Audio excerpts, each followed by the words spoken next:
SNS를 통한 여론 재판, 어쩌다 일상이 되어버렸을까? 사유리가 SNS에 올린 글이 촉발시킨 한 커피 전문점의 논란은 단 하루 만에 해당 전문점의 공식 입장 발표로 여론이 뒤집히고 결국 사유리가 사과하는 것으로 마무리됐다.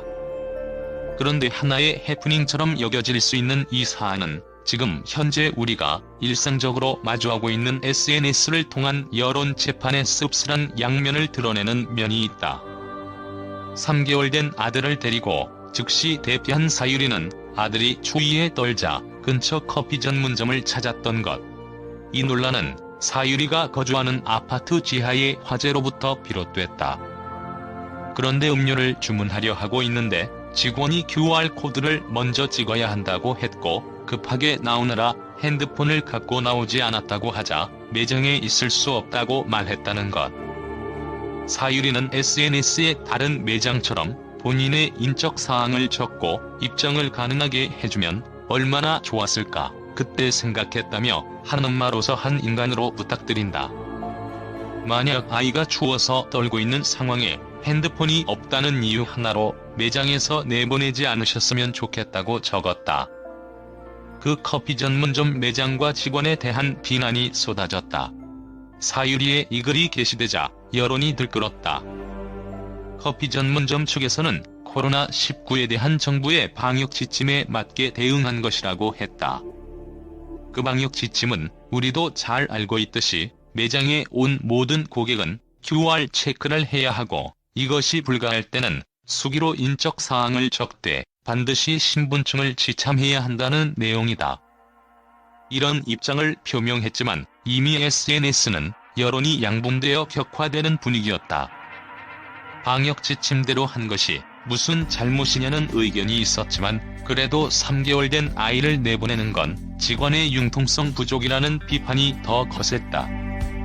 하지만 커피 전문점 측이 정부 방역 지침에 따라 사유리님에게 QR코드 체크 혹은 신분증 확인 후 수기명부 작성 부분을 정중하게 친절하게 안내했으며 이날 화재로 인해 방문한 다른 고객에게도 동일하게 안내한 바 있습니다. 라는 공식 입장을 내놓으면서 여론은 바뀌었다. 결국 사유리는 자신의 SNS를 통해 자신이 썼던 감정적인 글로 하루 종일 불편했을 해당 커피 전문점의 직원에게 사과했다. 자신의 입장만 생각하고 그 글이 매장과 직원분에게 피해가 갈 수 있다는 걸 고려하지 않은 무례한 행동이었다는 것.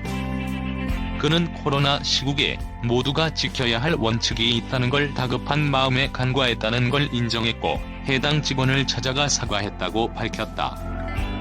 이로써 사유리의 SNS로부터 시작된 논란은 마무리됐지만 이 과정이 상기시키는 건 최근 들어 SNS를 통해 점점 많아지고 있는 여론 재판의 양상들이다. 최근 연예계를 발칵 뒤집어 놓고 있는 학폭 논란처럼 SNS는 이제 여론을 이끌어내고 이를 통해 재판이 벌어지는 공간이 되고 있다.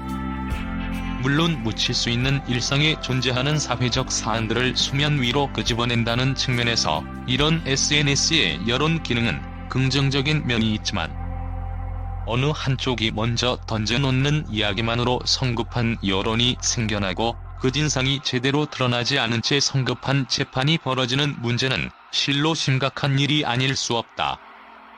사유리의 사례에서 볼 수 있듯이 하루 만에 들끓었던 여론이 다른 입장이 발표되면서 완전히 뒤바뀌는 상황은 이 씁쓸한 여론 재판의 양면을 잘 보여주고 있다.